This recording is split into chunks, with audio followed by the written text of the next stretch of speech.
Hello, my name is Bonnie. I'm an RN here in the ICU, and I'm going to be doing auscultation of heart sounds. So why do we listen to heart sounds? Basically, they're a diagnostic tool that is used to detect alterations in the cardiac anatomy and physiology. So it's assessment of the closure of the semilunar, aortic, and pulmonic valves, as well as the atrioventricular, tricuspid, and mitral valves. So this technique is utilized on a daily basis in almost every medical setting that you come into contact to, whether you go to a physician's office, in the hospital, or any outside clinic. In the ICU setting, this is an essential skill that is very essential to utilize for all of our patients. So we will look at the auscultation locations. Sorry, this is a bad drawing as I did this myself. So when you look at this, you see the person's the neck and their shoulders, and you locate their clavicles, and then you find the angle of Lewis. At the second intercostal space, you will see here the aortic valve, the pulmonic valve, and when you go down to the third intercostal space, which is Erb's point, which is the in-between between the pulmonic and tricuspid. The tricuspid valve is in the fourth intercostal space, and then your mitral valve is listed in the fifth intercostal space, mid-clavicular. So you got to move over a little bit. So your aortic, your pulmonic, and your tricuspid are right along the sternal border, whereas your mitral valve is in the mid-clavicular area. So when you have normal heart sounds, you hear a lub-dub. So the lub is actually when the tricuspid and your mitral valves are closing, and that is considered S1.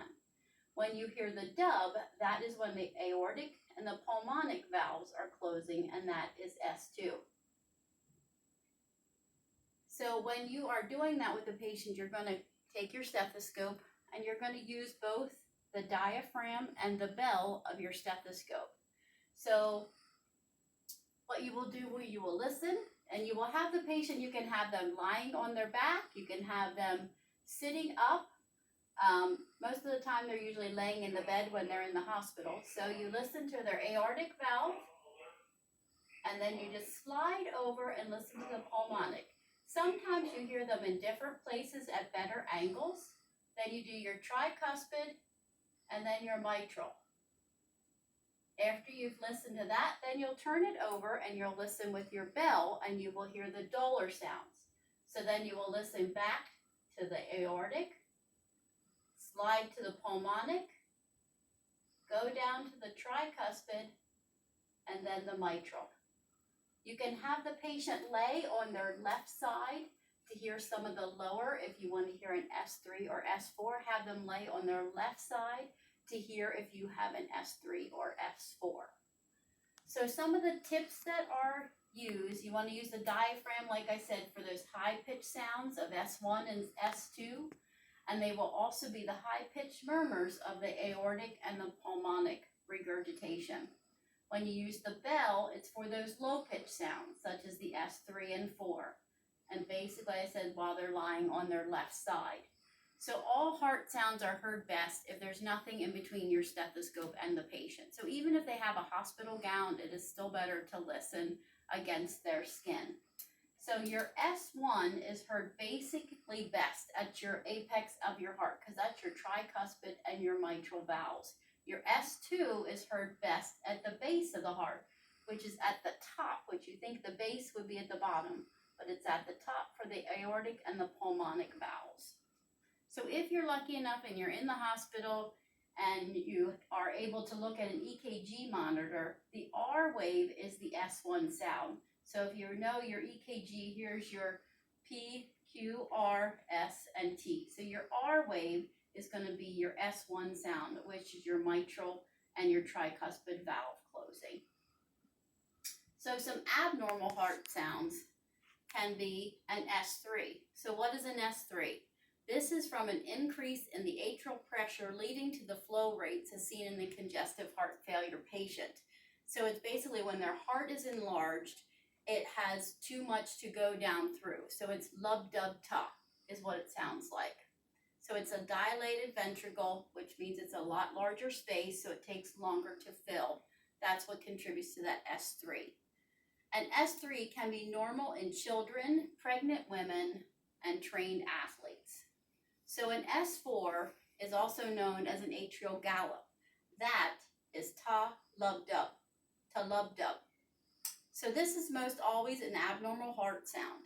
It usually occurs in late diastolic due to non-compliant heart ventricle. So this is someone that has diastolic heart failure, that their ventricle has no give to it. So also an abnormal heart sound is murmurs. That is when the swishing of blood goes through the valve or the chambers. So you hear lots of people, I have a murmur.